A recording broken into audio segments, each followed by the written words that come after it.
CPI Maoist communist party of India Maoist అధికార ప్రతినిధి వికల్ప్ పేరుతో ఒక చాలా పెద్ద ప్రకటన వచ్చింది.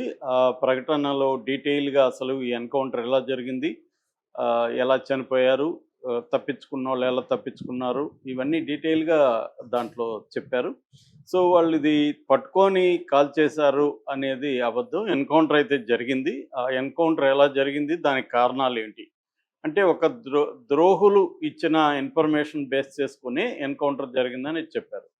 మామూలుగా రకరకాల పద్ధతుల్లో ఎన్కౌంటర్లు జరుగుతాయి. ఎక్కువ భాగం 95% ఫేక్ ఎన్కౌంటర్లే రియల్ ఎన్కౌంటర్ లాగా చెప్తుంటారు. ఫేక్ ఎన్కౌంటర్లు అంటే ఎక్కడో పట్టుకోవడం, కాల్ చేయడం, మేము వాళ్ళ కోసం వెళ్ళాము, వాళ్ళు కాల్పులు జరిపారు, మేము ఆత్మరక్షణ కోసం కాల్పులు జరిపాము, ఆ తర్వాత చూస్తే 10 శవాలు 20 శవాలు ఉన్నాయి, పక్కన వెపన్స్ ఉన్నాయి, లిటరేచర్ ఉంది. ఈ కథ అనేది గత 30-40 ఏళ్ళ నుంచి సేమ్ స్టోరీ చెప్తుంటారు, అటు ఇటు చిన్న చిన్న మార్పులతో. కానీ ఇక్కడ జరిగింది వేరే రకమైన ఎన్కౌంటర్. ఇక్కడ ఏం జరిగిందంటే ఆయన వికల్ప్ చెప్పిన దాన్ని బట్టి యాక్చువల్గా ఇది జరిగింది వచ్చి నారాయణపూర్ జిల్లా, ఛత్తీస్గఢ్లో. మాడ్ అంటారు, మామూలుగా అబూజ్ మడ్ అంటాం. అబూజ్ మడ్ని లోకల్గా మాడ్ అని పిలుస్తారు. సో మాడ్లో గుండే కోట్ అనే ఒక ఫారెస్ట్ ఏరియాలో ఈ పర్టికులర్ ఎన్కౌంటర్ 21st మార్నింగ్న జరిగింది. సో ఈ వికల్ప్ ఏం చెప్తున్నారంటే యాక్చువల్గా 6 నెలలకు ముందు నుంచి కూడా మా ఈయన బసవరాజు అలియాస్ నంబాల కేశవరావు, బిఆర్ దాదా అని లోకల్గా పిలుస్తున్నారు ఆయన్ని. సో బిఆర్ దాదా అక్కడే ఉంటున్నాడు.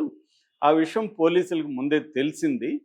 అయితే వాళ్ళు ఎక్కడ ఏంటనేది దగ్గరికి ఎలా వెళ్ళాలి అది తెలియని పరిస్థితి ఉంటే ఈ మధ్యకాలంలో ఏమైందంటే మొత్తంగా దాదాపు 60 మంది వరకు ఉన్నారు ఫస్ట్లో.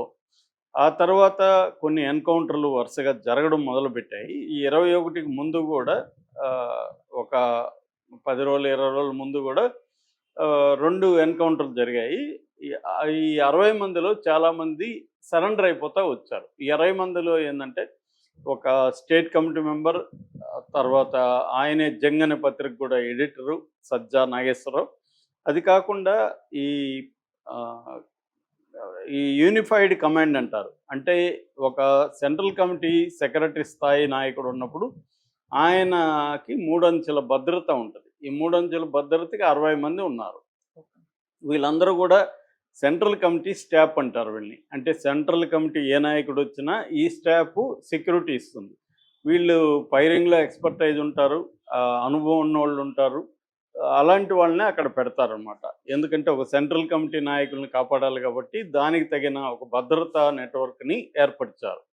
సో ఎవరు సెంట్రల్ కమిటీ నుంచి ఇక్కడికి వచ్చిన ఈ ఏరియాకి ఈ 60 మంది ప్రొటెక్షన్గా ఉంటారనమాట. ఈయన 3 అంచెల భద్రతని ఇస్తారు. ఈయనకు కూడా జనరల్ సెక్రటరీ కాబట్టి నంబూరు కేశవరావు లేదా బసవరాజు ఈయనకు కూడా ఇచ్చారు. అలాగే 60 మంది ఉన్నారు. ఈ 60 మందిలో కొంతమంది ఈ ఎన్కౌంటర్లకి భయపడో లేకపోతే ఆల్రెడీ వాళ్ళకి ఇంట్రెస్ట్ లేకనో మొత్తానికి సరెండర్ అయిపోయారు. ఈ సరెండర్ అయిపోయిన వాళ్ళని డిఆర్జీ అంటే డిస్ట్రిక్ట్ రిజర్వ్ గార్డ్స్ వాళ్ళు ప్రధానంగా దీన్ని లీడ్ చేసింది. ఈ డిఆర్జీ వాళ్ళు ఏం చేశారంటే వాళ్ళనే ఉపయోగించుకున్నారు. ఎవరైతే సరెండర్ అయ్యారో వాళ్ళనే ఉపయోగించుకున్నారు. సో ఇదంతా మావోయిస్టులకి తెలీదా? మన దగ్గర నుంచి కొంతమంది వెళ్ళిపోయినప్పుడు మన ఏరియాలు మార్చేస్తారు. మామూలుగా ఏం చేస్తారంటే ఒక ఏరియాలో వీళ్ళు 60 మంది ఒక చోట ఉండాలి కాబట్టి కొన్ని రకాల టెంట్లు, మేక్ షిఫ్ట్ టెంట్లు అంటారు, పాలిథిన్ కవర్స్లో పెద్ద పెద్ద కర్రలతో ఒక టెంట్ లాగా ఏర్పాటు చేసుకొని ఉంటారు. ఎక్కువగా వాటర్ ఉన్న ఏరియాలో వీళ్ళు ఉంటారు. సో ఇక్కడ దీని నుంచి పారిపోయి ఒక ఇద్దరు సరెండర్ అయిపోయారు అనుకో, ఒక్కరు సరెండర్ అయినా కూడా ఈ ఏరియాని ఇంకా వాళ్ళు పెట్టుకోరు, మళ్ళీ మార్చేస్తారు.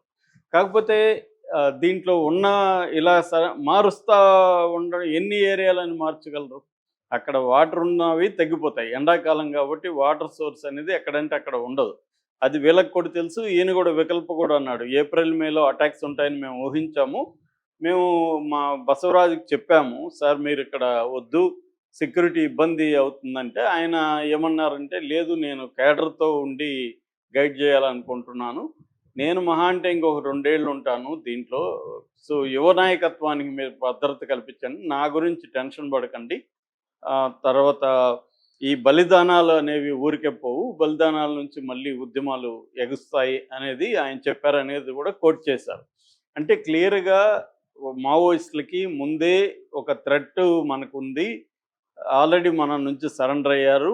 కాబట్టి అటాక్ జరిగే అవకాశాలున్నాయి. అందుకని సెక్యూరిటీ రిస్క్‌లో పడొచ్చు అని ఆయనకైతే చెప్పారు. కానీ ఆయన వినలేదు. ఆయన ఏమనుకున్నారంటే నేను నాయకుడు అనేవాడు కేడర్‌తో ఉండి పనిచేస్తే ఇక్కడ ఉత్తేజితమవుతారు, ఉద్యమం బాగుంటదని ఆయన అనుకున్నట్టుగా మనకి అర్థమవుతుంది ఆ లెటర్‌లో. చాలా సార్లు ఇదే జరుగుతుంది. తెలిసి కూడా తప్పులు చేయడం అనేది ఇక్కడే జరుగుతుంది. నేను పర్సనల్ కూడా చూసాను. అంటే సెంట్రల్ కమిటీ, స్టేట్ కమిటీ నాయకులు ఒక్కొక్కసారి ఎక్కువగా సెంట్రల్ కమిటీ వాళ్ళు ఎక్కువ కంటే కూడా స్టేట్ కమిటీ వాళ్ళు ఎక్కువ నష్టపోతుంటారు. వాళ్ళకి తెలుస్తది. కొన్ని విషయాలు ముందే తెలిసినప్పటికీ పని ఒత్తిడి వల్లలో లేకపోతే ఉద్యమంలో మనం యాక్టివ్‌గా ఉండాలనో కొన్ని నెగ్లెక్ట్ చేస్తారు. దీన్నే టెక్ మిస్టేక్స్ అంటారు. టెక్నికల్ మిస్టేక్స్‌ని టెక్ అంటారు. టెక్ మెథడ్స్ అంటారు. ఈ టెక్ మిస్టేక్స్ చేయడం అనేది ప్రధానంగా ఉంటది. ఎప్పుడైనా లోపాలు లేకపోతే నష్టాలనేవి 2 రకాలుగా ఉంటది. ఒకటి ఇంటర్నల్‌గా ఉద్యమంలో నాయకత్వం చేసే లోపాలు. ఎక్స్‌టర్నల్‌గా బలంగా అంటే వాళ్ళ భాషలో చెప్పాలంటే ఎనిమి అంటే పోలీసులు కావచ్చు, సెంట్రల్ పారామిలిటరీ ఫోర్సెస్ కావచ్చు ఇవన్నీ.